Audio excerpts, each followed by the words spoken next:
안녕하세요. 독서의 즐거움 락서입니다. 여러분 혹시 이카로스라고 들어보셨나요? 이카로스는 그리스 신화에 나오는 인물로 이카로스의 아버지는 다이달로스라는 건축가입니다.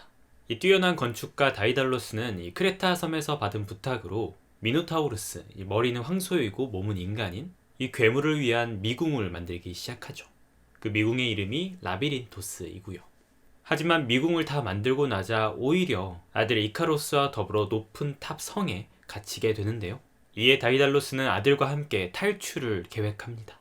바로 밀랍으로 깃털을 엮어서 날개를 만들어 탈출하는 방법이죠. 자, 슬슬 이야기가 좀 익숙하게 들리시지 않으신가요? 결국 노력 끝에 밀랍으로 깃털을 엮어 날개를 만든 다이달로스는 아들에게 날개를 달아주면서 이렇게 말을 합니다. 아들아, 너무 높게 날면 태양의 열기에 밀랍이 녹고 또 너무 낮게 날면 바다의 습기에 깃털이 무거워지니 너무 높지도 낮지도 않게 날아야 한다. 문제는 대부분의 이야기가 그렇듯 아무리 말을 해도 말을 들어먹지를 않아서 일이 발생한다는 것입니다. 자유로이 하늘을 날던 이카로스가 아버지의 충고를 잊고 하늘 높이 날다가 밀랍이 녹아 바다로 추락합니다. 이카로스는 신이 되고 싶었던 걸까요? 오늘 여러분들께 소개해드릴 책 김영하 작가의 살인자의 기억법입니다. 이 작품의 화자는 70대 노인 김병수입니다.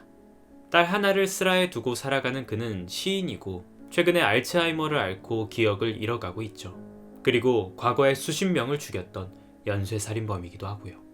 노인, 치매, 시인, 살인자, 어쩐지 좀 생경한 조합이죠. 그런데 난데없이 왜 제가 앞서서 이카로스 이야기를 꺼냈던 걸까요? 그를 위해서는 김영하의 또 다른 유명한 작품 나는 나를 파괴할 권리가 있다를 잘 들여다보면 알 수 있습니다. 이 김영하의 나는 나를 파괴할 권리가 있다에는 이런 말이 나옵니다. 이 시대에 신이 되고자 하는 인간에게는 단 두 가지의 길이 있을 뿐이다. 창작을 하거나 아니면 살인을 하는 게. 여기서 신을 한 종교의 대상으로 이해하실 필요는 없습니다. 그저 인간을 초월한 무언가 정도로 생각하시면 될 것 같아요. 그런데 왜 창작과 살인이 신이 되는 길일까요? 조금 한번 생각을 해보죠. 창작은 따지자면 하나의 세계를 창조하는 일입니다. 마치 신이 세계를 창조한 것과 마찬가지로요. 그리고 인간은 모두 내면에 하나의 세계를 갖고 있다라고 말을 하니까 어떤 옳고 그름을 떠나서 인간을 죽이는 일, 이 살인은 하나의 세계를 파괴하는 일이겠죠. 세계의 창조와 소멸은 바로 신의 영역이기에 창작과 살인이 신에게로 이르는 길인 거 아닐까요? 그런데 살인자의 기억법의 화자 김병수는 창작도 하고 살인도 합니다. 신에게로 이르는 길 두 가지를 모두 한 셈이죠. 수십 명을 죽인 살인자를 여전히 인간의 범죄에 포함시켜야 하는가에 대해서는 여전히 의견이 분분하겠습니다만 어떠한 죄책감이나 후회도 없이 여전히 발 뻗고 잘 자는 화자의 모습을 보노라면은 분명 인간의 틀을 벗어난 존재 같기도 하죠. 물론 여기에는 어떤 존경도 없습니다. 그저 무언가 다른 존재 같다는 감각만이 있을 뿐입니다. 화자는 생각합니다. 나는 악마인가 아니면 초인인가 혹은 그 둘 다인가. 창작과 살인, 신에게로 이르는 길 모두를 행한 화자. 그는 신이 된 걸까요? 그렇다고 말하기엔 좀 어려울 것 같습니다. 인간을 벗어난 초인적인 면모를 보이면서도 화자는 여전히 매우 인간적인 모습을 보여주기도 하니까요. 가까운 기억부터 점차 사라지는 병, 치매. 화자는 죽음 앞에서 갈팡질팡하는 모습을 보입니다. 죽음은 두렵지 않다. 망각도 막을 수 없다. 모든 것을 잊어버린 나는 지금의 내가 아닐 것이다. 지금의 나를 기억하지 못한다면 내세가 있다 한들 그게 어떻게 나일 수 있으랴. 하지만 이런 생각도 오래가지 못합니다. 그는 다시 고백합니다. 두렵다. 솔직히 좀 두렵다. 경을 읽자. 화자가 처음 죽였던 대상은 아버지였습니다. 매일같이 가정폭력을 일삼던 폭력적인 아버지였죠. 16살이 된 화자는 베개로 아버지를 눌러 죽입니다. 아버지가 나의 창색이다. 술만 마시면 어머니와 영숙이를 두들겨 패는 아버지를 내가 베개로 눌러 죽였다. 그러는 동안 어머니는 아버지의 몸을, 영숙이는 다리를 누르고 있었다. 영숙이 나이 고작 13이었다. 옆구리가 터진 베개에서 왕겨가 쏟아져 나왔다. 영숙이는 그걸 쓸어 담고 엄마는 멍한 얼굴로 베개를 꿰맸다. 내 나이 16살의 일이었다. 창세 16. 김병수는 16세 살인을 하고 세상을 만들었습니다. 그리고 아버지가 죽었던 나이 45세까지 살인을 계속하죠. 인간을 벗어나 두려울 것 없는 초인이 되어 신의 길을 가던 그가 다다른 곳은 치매입니다. 살인자에게 치매라니, 이는 신의 장난일까요? 아니면 심판일까요? 분명히 뭔가를 하러 방에 들어왔는데 그 뭔가가 뭔지 전혀 생각나지 않아 한참을 우두커니 서 있었다. 나를 조종하던 신이 조종간을 놓아버린 것 같다. 점차 현실과 환상이 뒤섞이기 시작합니다. 생전 처음 보는 개를 딸 은희는 우리 집 개라고 말을 합니다. 또 언젠가는 개가 없다고 말을 하기도 하고요. 국수를 먹었는데 개수대에 먹다 남은 국수가 설거지로 쌓여 있습니다. 처음 보는 경찰이 자신을 알아봅니다. 모든 것이 뒤섞이기 시작했다. 글로 적었다고 생각했는데 막상 보면 아무것도 안 적혀 있다. 녹음했다고 생각한 말이 글로 적혀 있다. 그 반대도 있다. 기억과 기록, 망상이 구별이 잘 안 된다. 모든 것에 의문이 생깁니다. 과연 그가 기억하는 것이 어디까지가 현실이고 어디까지가 환상일까요? 그는 살인을 하긴 했던 걸까요? 그의 딸 은희, 그가 살인범이라고 믿는 박주태, 그리고 안형사 모두 다 존재하기는 하는 걸까요? 치매이기는 하지만 분명히 기억을 하는데 어떻게 현실이 아닐 수 있을까요?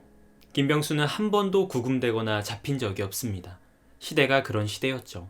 책임있고 치밀한 수사는 이루어지지 않았었고 의뢰 간첩이겠거니 하면서 넘어갔던 시대였습니다.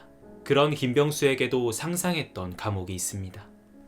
내 악마적 자아의 자율성을 제로로 수렴시키는 세계. 내게는 그곳이 감옥이고 징벌방이었다. 내가 아무나 죽여 파묻을 수 없는 곳, 감히 그런 상상조차 하지 못할 곳, 내 육체와 정신이 철저하게 파괴될 곳, 내 자아를 영원히 상실하게 될 곳. 언제나 적절치 못한 곳에서 헤매는 치매 노인 김병수. 그는 천천히 그러나 끝없이 기억을 잃고 존재를 잃어갑니다. 무심코 외우던 반야심경의 구절이 이제 와 닿는다. 침대 위에서 내내 읊조린다. 그러므로 공 가운데에는 물질도 없고 느낌과 생각과 의지작용과 의식도 없으며 눈과 귀와 코와 혀와 몸과 뜻도 없으며 형체와 소리, 냄새와 맛과 감촉과 의식의 대상도 없으며 눈의 경계도 없고 의식의 경계까지도 없으며 무명도 없고 또한 무명이 다함도 없으며 늙고 죽음이 없고 또한 늙고 죽음이 다함까지도 없으며 괴로움과 괴로움의 원인과 괴로움의 없어짐과 괴로움을 없애는 길도 없으며 지혜도 없고 어둠도 없느니라. 작가 그리고 살인자 김병수는 어떻게 되는 걸까요? 아니, 무엇이 되는 걸까요? 그는 이카루스처럼 너무 높이 하늘을 날았던 걸까요? 신에게로 이르는 길 모두를 행한 벌로 공으로 추락하게 된 걸까요? 아니면 정말 인간을 벗어나 초월적인 세계로 나아가게 된 걸까요? 김병수가 죽였던 모든 것, 싸우고자 했던 것, 기록하고자 했던 것, 지키고자 했던 것, 그 모든 것은 결국 공으로 수렴합니다. 과연 그는 존재하기는 했던 것일까요? 망각과 존재의 소멸, 김영하의 살인자의 기억법. 이 짧은 이야기는 결코 가벼운 이야기는 아닙니다. 그렇다고 한없이 무겁기만 한 이야기도 아니죠. 읽기에 따라 한없이 가벼운 농담처럼 읽히기도 하고 소름 끼치게 무서운 이야기가 되기도 합니다.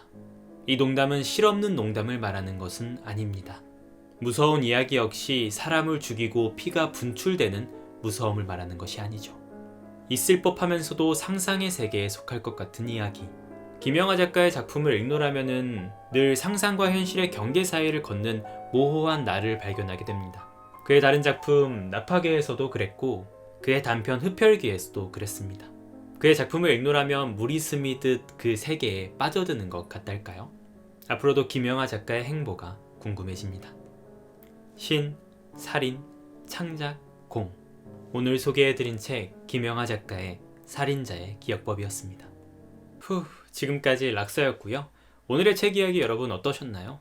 김영하 작가의 다른 작품 나는 나를 파괴할 권리가 있다와 그리고 그리스 신화에서 나오는 이카로스 이야기를 덧붙여서 오늘 살인자의 기억법을 이렇게 소개해드려 보았는데요.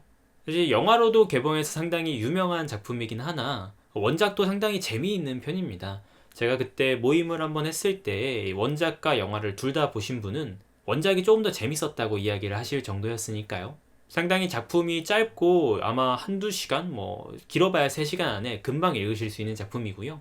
김영하 작가의 작품을 좋아하시는 분들이라면은 사실 이미 읽어봤을 확률이 좀 높으시겠네요. 아무튼 아직 읽어보시지 못하신 분들이라면 한번 재미있게 읽어보시길 바라고요. 그럼 저는 또 다음 생방과 영상으로 찾아오도록 하겠습니다. 여러분 감기 조심하시고요. 행복한 하루 되시길 바랍니다. 그럼 안녕.